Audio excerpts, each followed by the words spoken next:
we got to talk about taxes. Look, I know taxes are not that fun to talk about, but it's important. And I want to talk about your supplemental tax bill. What is that? Well, whether you're buying or selling is something you really need to know. And I want to talk about a listing I have coming up where this is going to be super important, again, for both the buyer and the seller. Here's the situation. This home was built in 1950. And the family bought the property brand new, right? They had it built, so it has never been sold. What that means is the tax base, the number based on which they are paying property taxes, is incredibly low. Now, it does not stay the same. Tax rates do get adjusted over time. So it's not based on what they paid for the home back then, which I believe was somewhere around $11,000. No, it's based on quite a bit more, I think close to $80,000. But still, the current total taxes being paid on that property is under $1,000 a year because it has a really low tax base. Now, here's what happens when that property is sold. We're probably going to list that property for about $450,000. So for the sake of this, let's say that home sells for $450,000. I believe in that area, the annual tax rate is about 1.25%. So that's going to put you somewhere north of $5,000 a year, probably somewhere around $5,600, something like that, a year in property taxes. Okay, fine, right? That is included in the buyer's mortgage payment. So when their lender runs an estimate for their mortgage payment to buy that home at $450,000, it's going to take into account the property taxes. No problem, right? Here's the issue.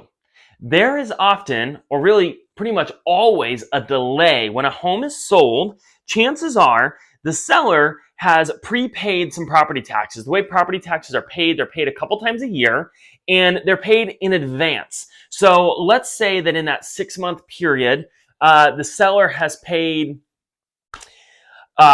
it's 2 months. It was paid 2 months ago, and there's still 4 months left on that period. What that means is that for that period of time, tax has been prepaid based on the current tax base. In this case, let's use the example $80,000. But then the home sells. Now, for those next 4 months after the home sold that have already been prepaid, the tax base is actually based on the $450,000 sale price. Now, eventually, the county is going to catch up to all that sale paperwork, and they're going to want their money for the amount of time from when the home sold until the next payment is made based on the proper amount of tax. So let's say that's 4 months. You're going to have a couple $1,000 additional tax due that was not paid previously by the seller. Here's why this is important for both buyer and seller. If you're the buyer of a property like that, you're going to be asked to pay some additional money. In this case, probably a couple $1,000 that you need to be ready to cut a check for when that time comes. That is not included in your monthly mortgage payment. From that time on, once you do that one-time supplemental bill and get everything caught up, now your monthly mortgage payment is going to cover those taxes for you. But that first supplemental bill is going to be your responsibility. Sellers, this is why it matters for you. I know what you're thinking. Hey, I don't own the home anymore when that bill comes out. Not my problem.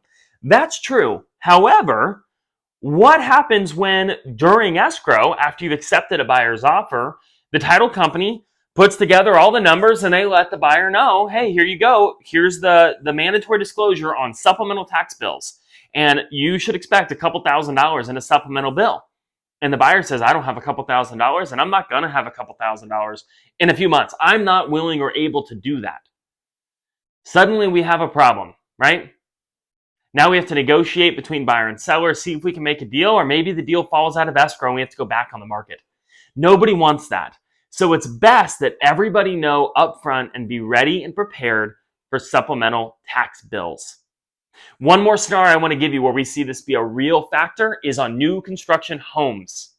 See, if a home was sold, say 4 years ago, and now it's selling again, there's probably not going to be a huge gap in value from what the last tax base was to what the new one will be. So although there'll be a supplemental bill, it'll probably be small.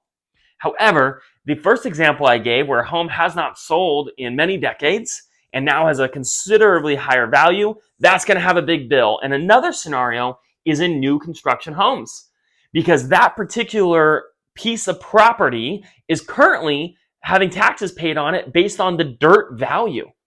And, if a builder bought a few hundred acres and now has one little 6,000 square foot lot for you to put your home on, their tax base for that lot may only be $20,000 or something like that.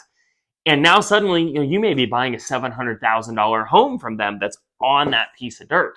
That's going to result in a big supplemental bill. So I know taxes aren't fun, but it's something to ask about, be aware of, and make sure you plan for. Hope this helps.